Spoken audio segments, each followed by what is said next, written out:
اس کا اگلا حصہ حدیث پاک کا یہ ہے کہ پھر آپ صلی اللہ علیہ وسلم نے باغ میں سے ایک شاخ منگوائی، سبز تھی جو کہ پتوں والی، اس کے دو حصے کیے، اس کو درمیان سے توڑا، بعض کے نزدیک ہے کہ درمیان سے چیر کے اس کے دو حصے کیے، آدھی درمیان سے چیرا یا پھر درمیان سے توڑ دیا، ایک اس کی قبر پہ رکھ دی، دوسری اس کی قبر پہ رکھ دی۔ صحابہ نے جو ساتھ تھے، حضرت انس عبداللہ بن عباس رضی اللہ عنہ عرض کرنے لگے، اللہ کے رسول آپ نے ایسا کیوں فرمایا؟ آپ نے فرمایا کہ امید کرتا ہوں جب تک یہ خشک نہیں ہو جائیں ان دونوں پر عذاب کم رہے گا۔ اس کی وجہ یہ بیان کی جاتی ہے کہ سبز گھاس، سبز پتے، سبز درخت، جو بھی سبزیاں ہوں، تر ہوں، وہ اللہ کا ذکر کرتے ہیں، اللہ کے ذکر کی برکت سے ان کی قبر پر عذاب ٹلا رہے گا، امید کرتے ہیں۔ اللہ کے نبی فرماتے ہیں میں امید کرتا ہوں، آپ نے پکا نہیں۔ اور دوسری بات ہمیں یہاں سے یہ پتا چلی کہ آپ نے ان کے لیے بخشش کی دعا نہیں کی، اس کے لیے جو چگلی کھاتا تھا، چگل خور، بلکہ حدیث کا مفہوم ہے کہ لا يدخل الجنت قطات، چگل خور جنت میں داخل نہیں ہوگا، یہ اتنا بڑا گناہ ہے۔ تو آپ صلی اللہ علیہ وسلم نے ان کے لیے بخشش کی دعا نہیں کی کیونکہ وہ چگل خور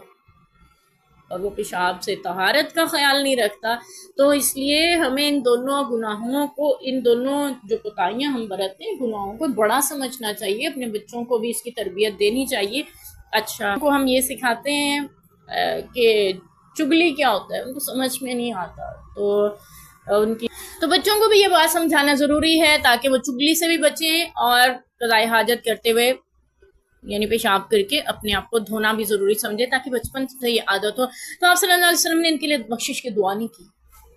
ٹھیک ہے۔ ہمیں تیسری بڑی یعنی تنبیہ یہ ہوتی ہے اس بات پہ، ایک تو قبر کا عذاب ہو رہا ہے اور دوسرا نبی پاک اس سے دعا نہیں فرما رہے۔ البتہ سبز شاخیں رکھ دی ہیں کہ ممکن ہے، امید ہے اللہ تعالیٰ کی جب تک سبز رہیں گی عذاب قبر ٹلا رہے۔ اب اس سے بہت سے مسئلے اور نکلتے ہیں، وہ یہ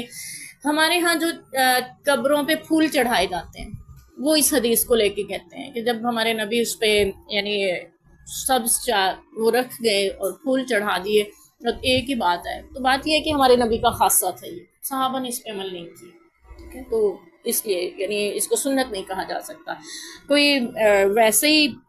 یعنی چڑھانا پھول ویسے ہی سمجھ رہا ہے کہ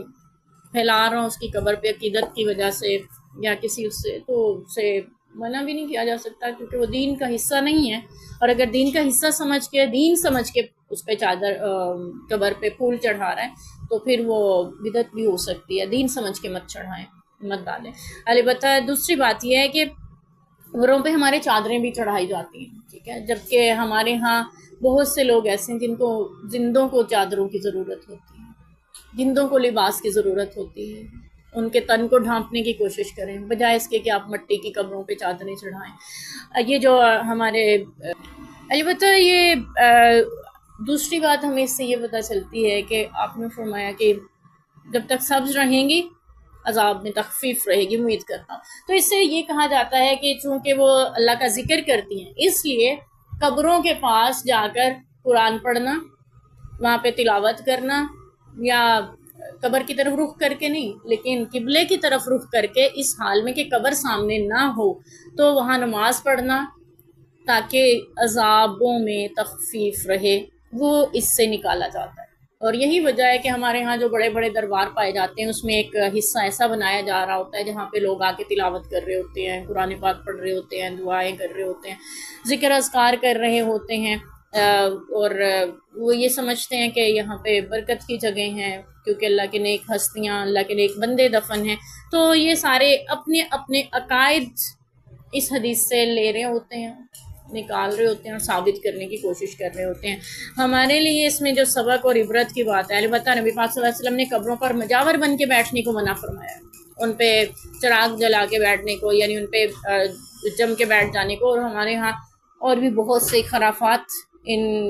درباروں پہ پائی جاتی ہیں۔ اللہ تعالیٰ اصلاح فرمائے، ہدایت دے۔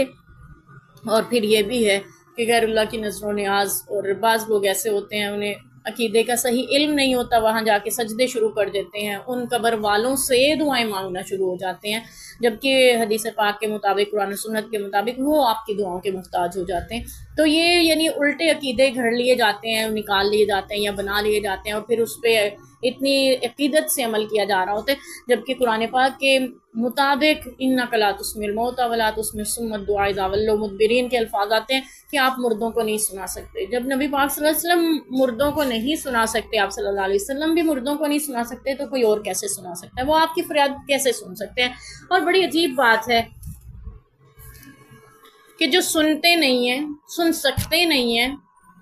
ان کو جا کے ہم فریادیں سنا رہے ہوتے ہیں، اور وہ اللہ جو آپ کے دل کی بھی جانتا ہے، اس کا در چھوڑ کے کہیں اور ڈھونڈتے پھر رہے ہوتے ہیں، وسیلہ مل جائے، کوئی ایسا ذریعہ مل جائے۔ وسیلے اس کے لیے ڈھونڈے جاتے ہیں جو آپ سے دور ہو، جو آپ کی شرک سے بھی زیادہ قریب ہے، اس کے لیے آپ وسیلہ ڈھونڈنے نکلے ہیں۔ تو بہتر ہے کہ آپ اپنے رب سے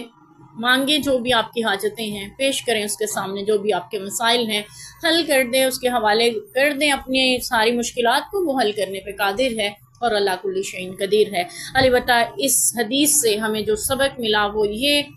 کہ ان دو گناہوں سے بچنا بہت ضروری ہے، جن کو معمولی سمجھا جاتا ہے معاشرے میں۔ اللہ تعالیٰ ہدایت عطا فرمائے۔